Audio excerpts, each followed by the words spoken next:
თქვენს წერილში მოწყინების სული იგრძნობა. რატომ მოიწყინეთ? თქვენ ხომ ღვთისა ხართ? უფალმან თავისთან მოგიხბოთ. თქვენ ხომ ზეციური მამისაკენ მიდიხართ. მის სავანეში ზეციურ ნეტარებაში დასამკვიდრებლად და ამ დროს მოიწყინეთ. უნდა გალობდეთ, განათლდი, სულო განახლებულო, თქვენ კი ლამის ტირით, თითქოს და ტყუილად გაისარჩეთ. არც ერთი თქვენი საქმე ფუჭად არ ჩაივლის.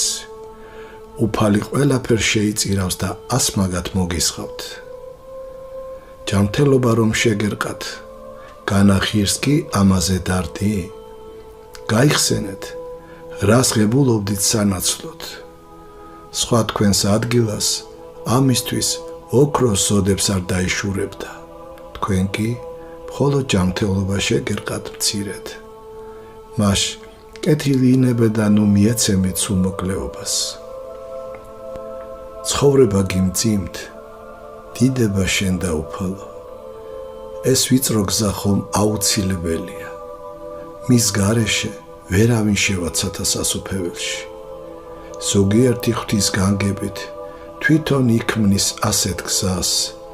თქვენთვის კი უფალმა თავად იზრუნა, რადგან ხედავდი რომ თქვენით ვერ შეძლებდით ამის გაკეთებას და რომც მოგეკიდათ კიდევაც ხელი, მაინც ვერ მოიწყობდით ამ საქმეს კეთილად.